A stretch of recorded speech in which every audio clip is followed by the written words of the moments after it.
Well, hello there. I am Kumiko, and I have been cosplaying for 11 years. I remembered. I was like, oh, I wonder if people would be curious about all of the little things that I used to make. So let us travel back in time 5 years ago to when I first started making cosplays in the wonderful year of our Lord and Savior, 2021. Rule number one, I'm only going to talk about builds that I made 50% of. I've been cosplaying for 11 years, and if I talked about every single cosplay I've ever done, this video would be 2 hours long. I will tell you 1 to 10, 1 being I hated it, I would not wear it again, 10 being love this cosplay, I'd want to die in it. Now, at this point, I had been cosplaying, and most of my cosplays were, I would either purchase them secondhand off like Depop or something, or they were cosplays that I like thrifted most of the pieces for and then made things here or there. But 2021 was when I like had made my first fully from scratch, like all of the pieces for cosplay. And the first one I made was Mona Magistus from Genshin Impact. Would I recommend a beginner make a Genshin Impact cosplay? No, hell no. But I made it and I was actually really happy with how it turned out. I mean, there were a bunch of hiccups along the way, but it got done and I would probably rank it a 4 out of 10. The main reason is because most of the cosplay was made out of like vinyl and like that stretchy pleather vinyl kind of material. And not only did it crack like when I was wearing it, but I glued most of the vinyl. So the cosplay was like coming off my body, if that makes sense. And if you know anything about Mona, she's already not wearing that many clothes. So like the pieces that were coming off were like things that I was like, oh no, you need to stay together. But that was during COVID times where MomoCon was canceled for that year. So they had like a smaller event called Winterfest that was only for 2 days in December.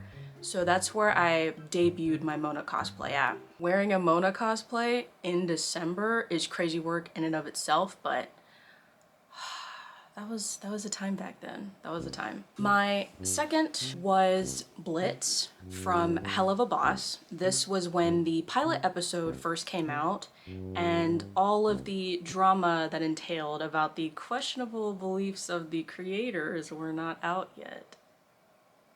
But this was one of those cosplays that was still like, I had thrifted the trench coat, I bought some pre-made horns and painted them. This one was also technically my first like face paint that I had ever done for a cosplay.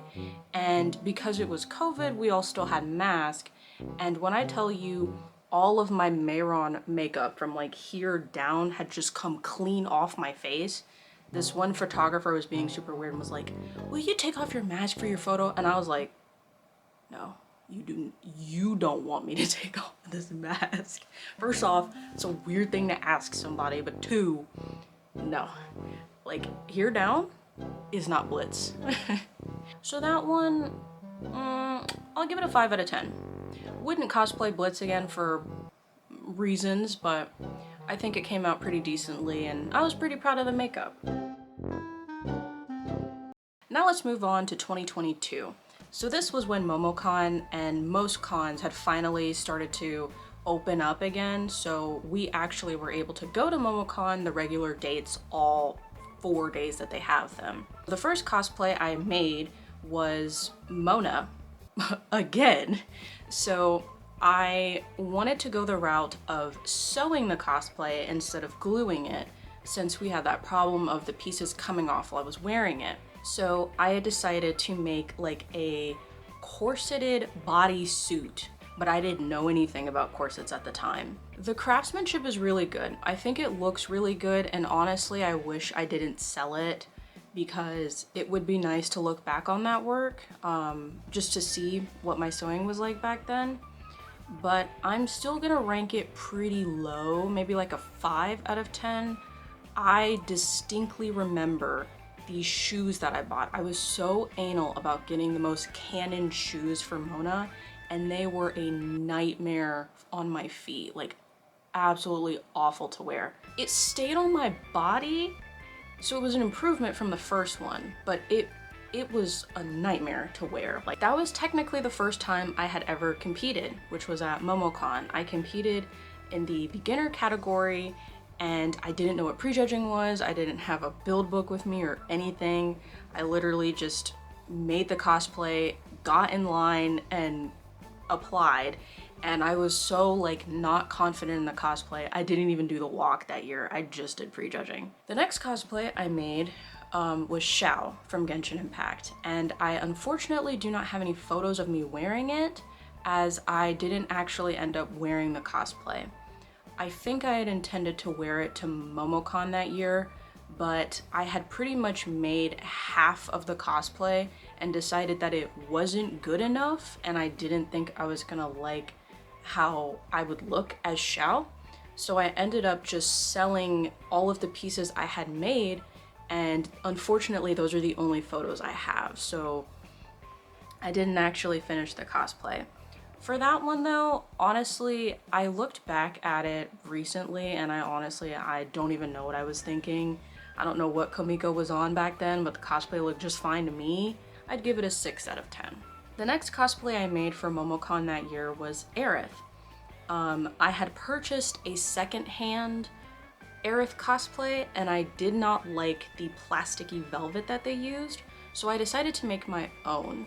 I made the entire dress out of polyester gabardine. I didn't have a serger at the time and gabardine frays really bad, so I hot glued all of the seams for the skirt because I had essentially sewn 6 circle skirts together to get the like look, and that's a lot of fray check, so I hot glued the whole thing. I also did not purchase enough yardage for the bottommost layer, so I kind of did some weird stuff to get it to lie flat properly, and it didn't look too great. And the wig, I didn't know how to do like the ringlet curls yet, so I kind of did like curls, but they didn't really have that ringlet curl look that Aerith had.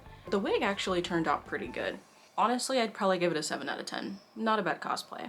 The next con that I went to in 2022 was Anime Weekend Atlanta. This was before they had unfortunately stopped having it at the Renaissance Waverly. Very happy I got to experience that before they moved it. The cosplay that I made for that con was Cloud Strife from Final Fantasy VII. I specifically wanted to do his Advent Children look from the film because I think it looks so much cooler than his regular soldier outfit, but I had a hard time picking between the two because both are pretty good. For that one, I had actually done a good thing and I had purchased a pattern for that instead of drafting it myself. I believe it was from the Needle Workshop. I highly recommend their patterns. It took me years to figure out that making the cargo pants I made for Cloud was extremely advanced, but the reason it didn't feel hard was because of how instructional the videos were. I sewed those pants and I don't remember struggling. All of the top stitching for the straps was time consuming, but I don't remember the cosplay being hard to make. And that's because of how instructional those videos were. So I highly recommend the Needle Workshop. Like, that great. Like, I didn't know anything about EVA foam and my pauldron came together pretty decently. Like, considering my lack of experience, the cosplay came out bomb, I think. So that cosplay, 10 out of mofo 10, man. Like, I still wear that cosplay to this day, and I made it 4 years ago. The only thing about the cosplay that I'm taking off points for a 9.5, is the Buster Sword. I decided to purchase a 3D file for it. I followed the instructions, but essentially the problem I did was when I sprayed the Rust-Oleum fillable primer on it, I let it sit outside and then I forgot it was out there. So all of the patterns, like the pieces that I had, warped and they caved in. And that was a $200 print, mind you. So it took me 2 weeks to fix it.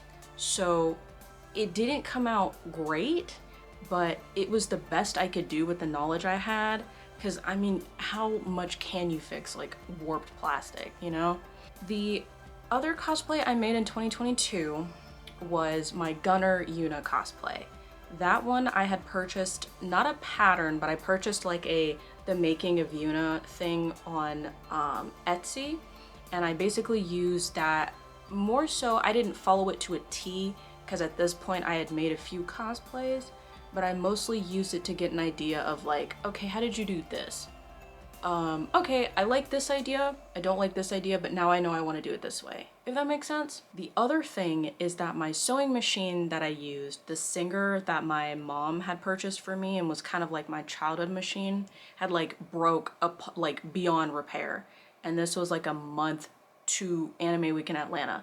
So I had to sew the entire thing on my grandmother's machine, which is kind of why I don't have any pictures of me making it, because I was more so concerned about getting it done in time than like taking photos of what I was making. But the cosplay still works, it's still in good condition, and I think it is one of my favorite cosplays that I've made. The gradient dye could be a little bit better, but again, for the experience that I had back then, it's not bad. That one I would give 9 out of 10. 9 out of 10. Now we're in 2023. The first cosplay I made of 2023 was Roxas from Kingdom Hearts. This one I had purchased, I can't remember the company, but I had purchased an Etsy pattern for the Organization cloak. Like if you've seen Organization cloaks online, they look like trash bags. And I didn't want to look like a trash bag. So I had purchased some like upholstery vinyl for the cosplay, which might not have been the best idea because that cosplay is sweaty as hell. And then for the keyblades, I purchased there was a guy selling both Oath's Keeper and Oblivion, and I will say out of all of the props that I have, those two are my favorite. I had competed at MomoCon for the second time in a row in that year, and I don't think I had a build book. Roxas just doesn't have that many pieces, you know, it's just the cloak, the keyblades, and the wig, and for all of them, they were like pre-purchased and then I finished it, right? So considering how big of a con MomoCon was, I just, you know, I think that one would have been better suited for like a smaller con, but I did actually walk that year. I don't remember talking to anybody because I didn't know anybody at that point, but I just remember I was sitting backstage in that sweaty ass coat. For that one, I would say 8 out of 10. I really enjoyed wearing it. I went to the Kingdom Hearts meetup at MomoCon and I loved it, but I remember being so freaking hot. So I have to knock off points for that, but I was so happy getting to wear that cosplay. That one is one of my favorites. I'm gonna say that about every one of them, by the way. The next one I made was Black Lady or Dark Lady from Sailor Moon. I had actually made the entire cosplay except for the wig, but the wig I had started, I was like halfway through, and then when I made it, I immediately didn't like it. Again, I don't know what I was on back then because the cosplay looks fine in my opinion, but I just decided I had hated it and I did not want to wear this cosplay because it was not good enough to wear. So I sold the entire thing. It took me forever to sell. And I just decided to wear Aerith again, which was a shame because my sister was Nehelania that year and we were supposed to match, but it just happens sometimes. You make a cosplay and you don't like it, and it happens. 7 out of 10? I'm putting Aerith 2.0 on the list because at this point I had fixed what was wrong with it in 2022. I had purchased more of the gabardine for the bottommost layer, so I was able to fix the weird bunching thing that was going on, but I also managed to thrift 3 yards of additional gabardine. So this time I was able to line the dress. So all of the hot glue seams that you could see inside the dress, because it's a slit, you couldn't see now. And then as far as the wig is concerned, I still didn't know what crimping was, but I did find out how to ringlet curl wigs. So I was able to ringlet curl it in the way that it looks in the game, and it worked a lot better. I also got shoes to match, and I just kind of fleshed everything out so it turned out better this time. So 8 out of 10. Now we're moving on to Dragon Con. So this was kind of my first time making something to wear specifically at Dragon Con. And that was Nightmare Moon / Luna from My Little Pony. The reason I say slash is because I wanted to make Nightmare Moon specifically. So for that one, I had thrifted 4 yards of velveteen, cotton black velveteen, and I think like a purple polyester dupioni I was able to thrift like a yard or 2 of as well. And it's based off of the actual tapestry in the Castle of the Two Sisters, which they go over in a couple episodes. I'm a huge My Little Pony fan, if you couldn't tell. That one was around the time I had watched Sarah Spaceman's haul mat video for her Strawberry Miku, and I was like, oh, I want to go to haul mat. I hadn't been having a lot of luck with MomoCon's contest, so I was like, so maybe I should try it. I actually had planned to make Luna for haul mat, and as I was making it, I had a lot of issues with the sleeves, so I eventually decided to not use that one. And I'm glad I did, because at that time they had a no OC rule, like you couldn't do an original design for the skits, so that wouldn't have worked for me anyway. So I ended up just keeping her and using her for Dragon Con instead. I'm going to give it a 8 out of 10. I have fond memories of doing Luna. I definitely want to do her again, maybe more in an 1890s style. I made her 4 years ago. She needs like a update, you know? The next one I made was Sly Cooper. I made him for Anime Week in Atlanta that year. That cosplay I didn't actually intend to make. I planned to buy it since it's such a simple design, but all of the Sly Cooper cosplays I found were like $100, and they also weren't gonna get here in time for AWA because I had waited too late to start on it. So I had thrifted most of the pieces. Unfortunately, I could not find everything that I needed, so I did end up having to make a lot of parts of Sly, and then it came out the way it came out. So for Sly, the main issues I had is the gloves weren't super comfortable, the ones I made, and the top is kind of swampy because it's made out of neoprene, which is scuba knit, and it's not very breathable. Otherwise, it was a really comfortable cosplay to wear, and I just love cosplaying Sly. He's so comfortable. So for Sly, I'd definitely give him a 9 out of 10. Then we move on to haul mat. My first time at haul mat was in 2023. Actually, another reason I had wanted to go to haul mat that year was because I heard that they were moving venues next year, so I wanted to experience it before they had the venue change. So I had decided to apply with Wedding Yuna. Honestly, I don't know why. I really like Final Fantasy X. I just thought Yuna would be a super ambitious cosplay, so I decided to make it, and the rest was history. That one was made out of 3 yards of gabardine that I also thrifted, and then I managed to find some satin jacquard rose printed lining that I used as well, and then cotton twill for like the corset part. And then I thrifted 4 to 5 yards of micro suede in white, which I ended up using for all 200 feathers on the dress. But this cosplay, despite how ambitious and audacious I was for making something that complex back then, it came together really well. I still have the cosplay and it still fits me. It's got a huge train and it's very heavy, so it's not one I wear a bunch. But if I ever found a Seymour to cosplay with, I would bust out that cosplay again. I'm not even playing with y'all. Oh, one thing I did make as a mistake. I made the wings out of EVA foam and Warbler. Armature wire I used was not strong enough to hold up how heavy the wings turned out. So the wings like drooped a lot when I was wearing them. They actually damn near fell off during my judging slot. That was embarrassing. For the wings, I have to knock it down to a 9 out of 10, but otherwise, I think the cosplay turned out pretty decently. And that was the first build book I ever made, and man, there was a lot of text in there. I had so much writing and not enough pictures. I know now, but like, oh man, there was so much writing in that. That was actually, at that point, I had been competing for not even a full year, and the only other contest I had tried was MomoCon, and my judges award from Hallmat that year was actually the first award I had ever won.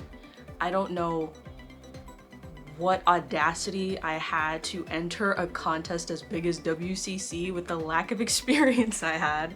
I forever wonder why they even let little Komiko in, but I'm so happy they did, because that was one of the first contests I ever tried, and it opened the doors as far as like, this doesn't have to be the only contest I do, you know? Fast forward to 2024. The Amazing Digital Circus pilot came out, and Pomni was the cosplay that I really wanted to make. I did not really have a contest or a con in mind. I just really wanted to make her. I ended up competing her at a small contest, and I won a craftsmanship award for it. Fast forward a little bit later, Goosework came to MomoCon that year, so I ended up wearing Pomni to the con that year, and I actually ran into Kane's voice actor and two of the devs from Goosework directly, and I had no idea who they were. Oh my god, I will never forget that moment. I felt so stupid for not noticing faster, but I got to take a picture with the Pomni booth because they had one at MomoCon, and the costume, very comfortable. The only problem is that I had a dum-dum moment and I washed the cosplay, which was a problem because I didn't know you had to pre-wash fabrics when you sew, right? So all of the blue dye had transferred from the canvas onto the cotton velveteen and eventually had stained the cosplay. So basically what I had to do was deconstruct the whole thing and then reassemble the cosplay. It was a very arduous process. Definitely had multiple meltdowns while doing it, but eventually I redid it, and I even did some more hand embroidery on it. It got fixed, and it's still one of my favorite cosplays to wear. I have seen Not Grima's Pomni, and it makes me so tempted to remake mine every time I see it, but I better not. There's nothing wrong with mine. There's nothing wrong with mine. 9 out of 10. Star Guardian Zaya from League of Legends was the competition build that I had made specifically for MomoCon that year. That one I had used neoprene to make the top. I used pleather, silk dupioni, and I think it's called genuine leather. Top grain is what you want. But at the time, I think most people would assume genuine leather would be the highest quality, and that's kind of how they get you. But the cosplay was very heavy, so it was just not comfortable. It was hot, it was sweaty, and every time I wore the build, I had weird, if not awful, interactions with League cosplayers, so I eventually retired the cosplay. I did still enjoy the contest. In 2025, I was doing an exchange program, so I didn't go to compete at MomoCon that year, but guess who was on the flyers when they finally started doing online signups? That was targeted towards me specifically. I recompeted her at Otakon, and I won 3rd place in the novice category. So that was my first category award I had ever done. So for cosplay itself, pretty good. Comfort could be better. Interactions, not that good. I'd say 6 out of 10 for Zaya. I also don't know anything about League. I don't play League. I like the Star Guardian line, they're so cute. Celestia Ludenberg is technically not a cosplay I made from scratch. It is more so like a Lolita closet cosplay using pieces from my wardrobe, but I'm putting it on here because it was my first drill coral wig I ever made. Funny story, Otakon has like a security thing, like MomoCon doesn't have this, but Otakon has a pretty like serious security thing, so you have to walk through like a metal detector, and my drill curl went off. And so the guy had like waved the thing over my drill curls, and I was like, yeah, there's metal in there technically. That was hilarious. The wig, really comfortable. not the best wig in the world, but it was the first drill curl wig I ever made, so I'm giving myself a pass. But I did like thrift the tie and paint all of the details on it, and I sewed all of the lace onto the blazer. I still own that cosplay and I still wear it to this day, so 10 out of 10. It's actually one of my most favorite cosplays to do is Celestia Ludenberg. Fast forward to Dragon Con. Yes, we did Otakon and Dragon Con in the same year, and yes, we were struggling with that con crunch. I actually didn't even bother to unpack my Otakon luggage because Dragon Con was damn near like a few weeks away.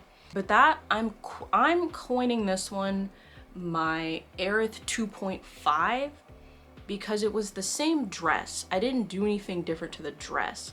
But with my new knowledge of wigs after making Infinity Miku and Celestia, I wanted to finally try making the canon version of her like huge pigtails. I made the drill curls and they looked freaking awesome. The problem was the weight distribution. With Miku wigs, it's on either side of your head and at the top of your head, so you don't really have to deal with it sliding back. But Aerith has 3 and they're on the like back of her head. So like the wig sliding back was a huge problem that I had. The other one was the weight. Like as light as I tried to make it, the drill curls in total were 300 inches in length. There's no way you can make those as light as a feather. So that was another problem I had when I was wearing it at Dragon Con that year. So for that Aerith, I'm honestly gonna give her a 4 out of 10. That one was not a fun experience. Here is where I will coin Cloud 1.5. This is when I had a little bit more experience with 3D prints at my disposal, and I finally felt like I had an idea of how I wanted to fix the sword. I did manage to find a metal dowel long enough, so I was able to make the handle of the sword the canon length, which made handling the sword like 10 times easier. The other thing was that I didn't know essentially how to level it back out, but it made me think of Kingdom Hearts Cloud. It's not the same outfit, but it's still like a sword that he used to carry. Basically, it's the sword, but it's wrapped in bandages. So I had purchased some frayed velveteen ribbon and had contact cemented it to the sword.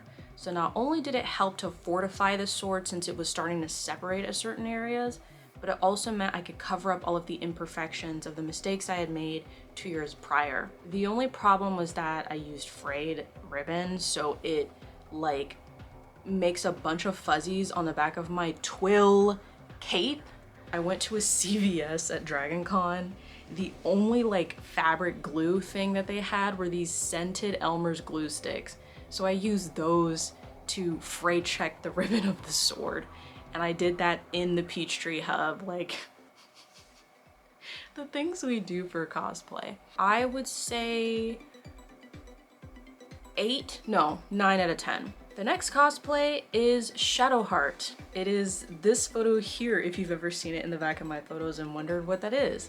So I had actually planned to cosplay her all the way back at the beginning of the year, because there's, at the Georgia Ren Fest, it's held between May and June, I believe, and I had so much trouble making her corset.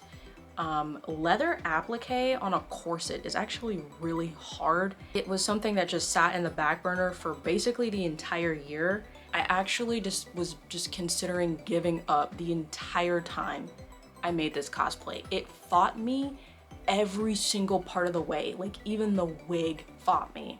Many mental breakdowns later, I finally finished the cosplay, and it was in time to wear it not to spring fall fest, but not to the spring Ren Fair, but to the fall Ren Fair. Was I cold? Yes.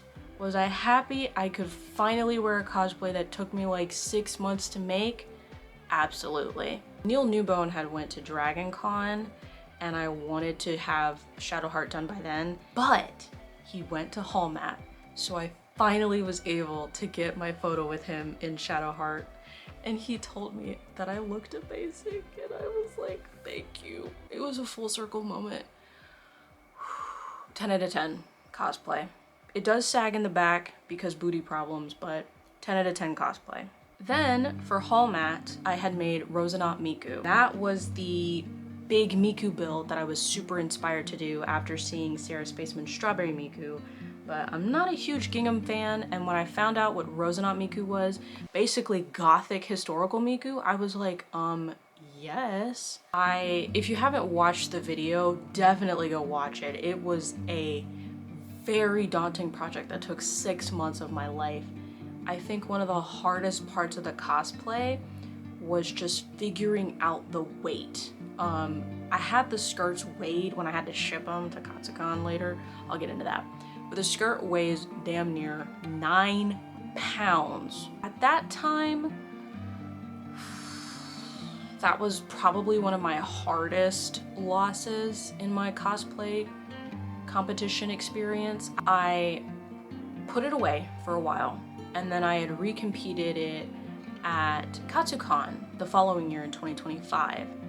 But I had left the skirt at home. I competed despite it, but I didn't do the walk-on or anything because I was missing the freaking skirt, and that's how I figured out it was 8.5 pounds, because I tried to have it shipped to Katsucon and it just did not get here in time. So I had spent essentially $100 for nothing. That was kind of just where it sat for the end of 2024. It was kind of a bad end to the year, to be honest.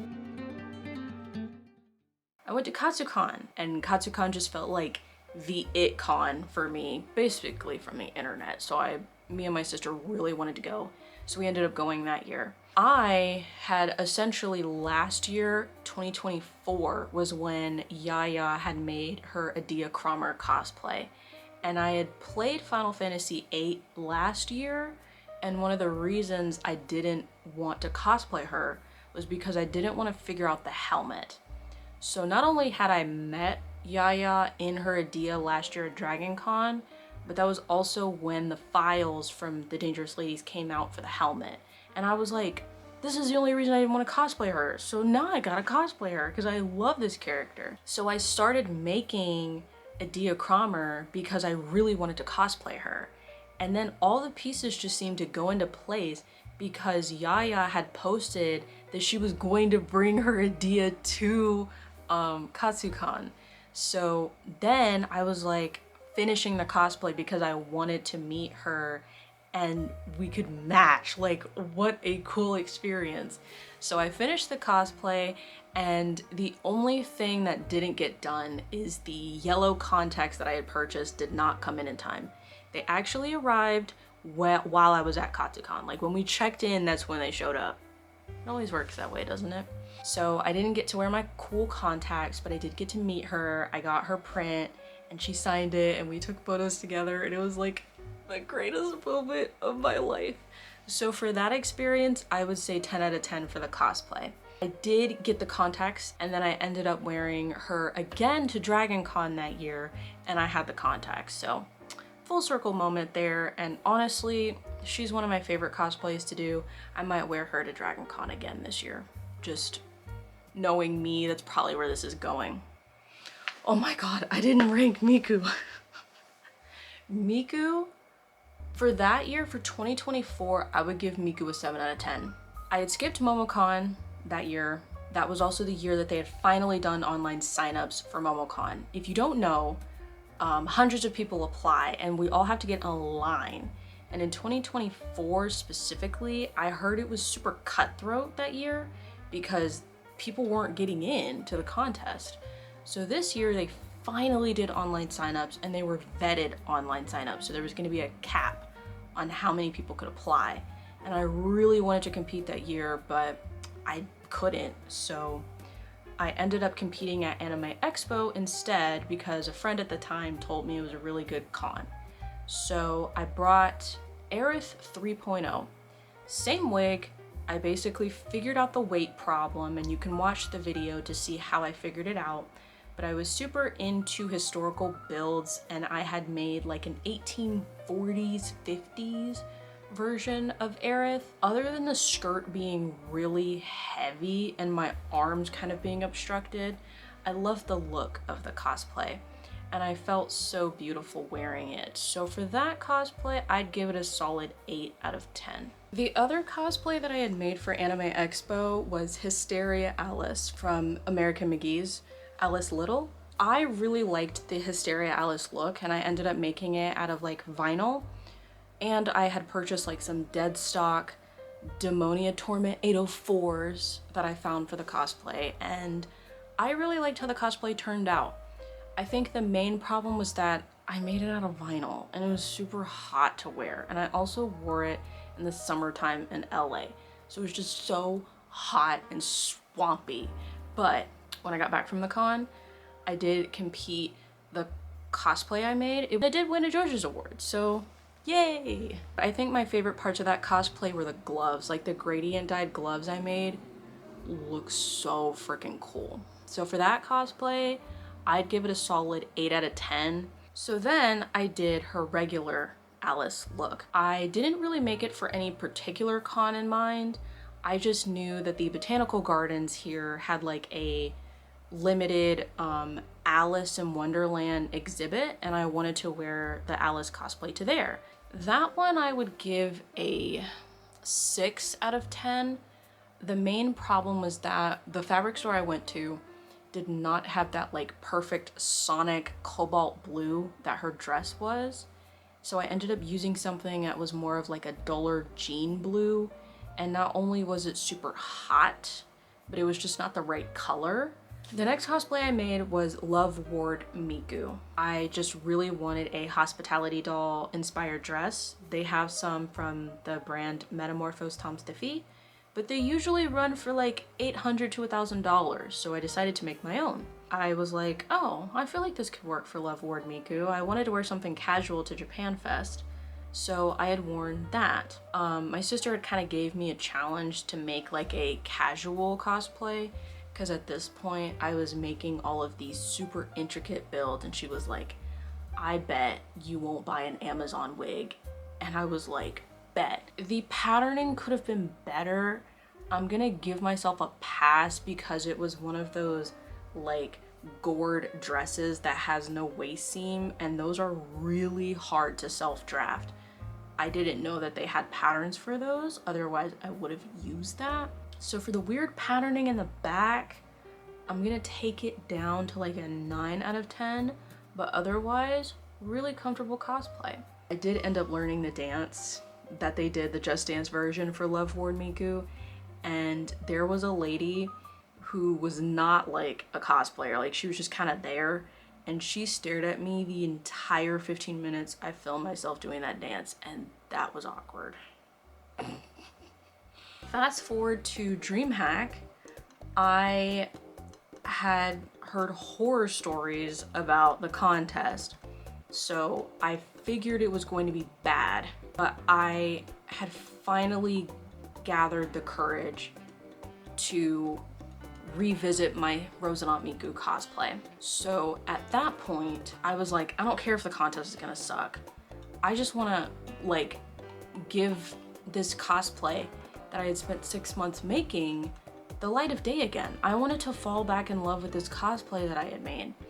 And so what I did was I had taken the critiques that I had got and fixed the cosplay essentially. So like the bodice ended up being too big, so I took in the bodice, I leveled out the skirts as best as I could, and then I had completely remade the wig because I had, you know, my wig skills had improved. And then I found out that the coordinator for Hall Mat was the new coordinator for DreamHack, and I was like, oh my god, this is gonna be an awesome contest. And I had placed second in the novice category, and I was just over the moon. Not necessarily just because I placed, but because I found a way to fall back in love with the cosplay that I was starting to loathe. And that made all of the effort to fix the cosplay just worth it to me. Because when I look back at my Rosanna Miku build, I love it now, and that was the whole point of me revisiting it. So for that cosplay, I'd give that one a solid 10 out of 10 experience. I had a lot of fun competing at DreamHack that year. fast forward to Hallmat of 2025. Next is Infinity Miku. So back in 2024 for Otakon, I had made a drill curl helmet wig for her. So I had sold the wig and the cosplay had became too small for me. So I decided to remake the cosplay. I purchased some embroidered satin from an estate sale, and that kind of became the inspiration for the cosplay. And then I think the cosplay came together in like 2 weeks. I was just like in flow state at that point. The main reason was because my comp build for Hallmat had got done a whopping 2 months prior, so I had nothing to do while I waited for Hallmat to roll around. So I just decided to make the cosplay on a whim. If worrying about the future stunts your enjoying of the present, then you're worrying about the future too much. And I was so worried that I'd outgrow the cosplay, I ended up making a cosplay that didn't fit me. So it was too big, but aside from that, it was very comfortable to wear. So I would give Miku a 9 out of 10, honestly. It was very comfortable to wear. Actually had competed her at RecCon this year in 2026, and that one won me a judge's award as well. The next cosplay I had made for Hallmat that year was Rose Quartz, which I do have a video on how I made. While Rose Quartz is not the character I'm drawn to, Pink Diamond is, I needed a Rose Quartz for my skit and I couldn't find anyone to help me. So I decided to become Rose Quartz myself. And that one was not as time consuming as Pink. She has less pieces. I think the most back-breaking part of that cosplay was serging and binding all of the circle skirts I had to make for the skirt. But someone told me that the skirt kind of reminded them of a geode, and I was like, I can see that. So I would say 8 out of 10. And with that, the last cosplay I had made for Hallmat that year was Pink Diamond. I say in the video that the cosplay took me 9 months to make, and I do have a very long video on how I made it if you're curious. But the reason it took so long to make was because it took forever to figure out how I wanted to make it. Once I knew what I was doing, the cosplay got done faster than any Hallmat build I've done. But I stand on the fact that that is my best build to date. Like, I really like some of the cosplays I've been making right now. And honestly, I think my Hallmat build is going to beat Pink Diamond as far as my best build to date, if it keeps going in the way it's going right now. But that one is one of the cosplays I feel the most proud of. Like, even when I got critiques on the cosplay, I still was like, this still feels like my best build to date. There is nothing I want to go back and fix on the cosplay, and that never happens. There's things I would do differently if I could go back, obviously, but like, that is my best build to date. It is very comfortable. Nothing has broken on it. It is just peak. So that one I would give like an 1,000 out of 10. I love my Pink Diamond cosplay, absolutely. And the funniest part is it didn't even make a major award. The award I won is technically a minor award, but I don't even care. I love my Pink Diamond cosplay. I love her.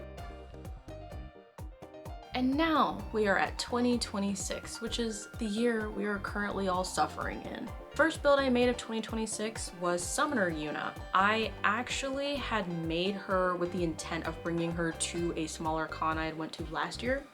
It just hasn't happened yet. It'll probably have happened by the time this video comes out, but I really like this cosplay because parts of the cosplay I wear in my daily life, like the skirt that I made, I love, and I actually figured out how much I love making Hakama style inspired skirts thanks to Yuna. So it's been really fun getting to wear something, and it's like, no one knows that it took me 2 damn weeks to make this skirt, but it's like, I know, you know, and that really feels good to me. But making this build made me realize how much I just love historical work in general. Like, it is one of the least sweaty cosplays I have ever made in my 5 years of sewing. So for that, Yuna gets a 10 out of freaking 10. The next cosplay I made this year that I showcased was Dragon MC from Love in Deep Space. And yes, I know about the Valco thing and, you know, but part of the reason I had made it more my own is because I had a feeling that this was gonna kind of happen because it happened with the Genshin thing. Well, it happened with Genshin Impact and Hoyoverse. I didn't really want to make a cosplay of something that I might have questioned the material and the people who make the material back, you know, further down the line. I wanted to be able to enjoy the cosplay regardless, you know? So for me, my way of doing that was by changing the different designs and kind of reinterpreting the character in my lens. So it's like, even if I maybe don't play the game anymore, I can still enjoy this cosplay because it's not just a Love in Deep Space cosplay, it's my Love in Deep Space designed cosplay, you know? The cosplay is sweaty, obviously, but comfort-wise, it's actually pretty okay to wear. Plus, that was the cosplay that bumped me up to freaking Masters. So like getting bumped to Masters was not on my bingo card for this year, and I still can't freaking believe that that happened. But I love that cosplay. It's very fun. I would give that one for comfort, craftsmanship, and experience. I would give it a solid 1,000 out of 10 as well. And that is basically every cosplay I have made for the past 5 years. Thank you for sitting through this long ass video if you did. I thought it would be kind of fun to take a trip down memory lane and kind of showcase some of the builds that I haven't showcased on here on YouTube, and kind of go back and look at some of the older cosplays that I've made. So hopefully this video was maybe slightly entertaining to watch, maybe in the background as you sew something yourself. I myself am working on a pretty darn big build at the moment. I haven't said this in a while because I keep forgetting to say it, but if you are working on anything while you watch this video, I'd love to hear about it in the comments because I'm super interested in people's special interest, especially when they're my special interest, like craftsmanship. But also, if you found this video interesting and you're interested in some of the builds I've made, I hope you consider liking and subscribing. I have a small little corner here on the internet, but I am very proud of my small corner. And for however long you stay, I hope you enjoy your stay here. And as always, I hope you, yes you, have a wonderful day.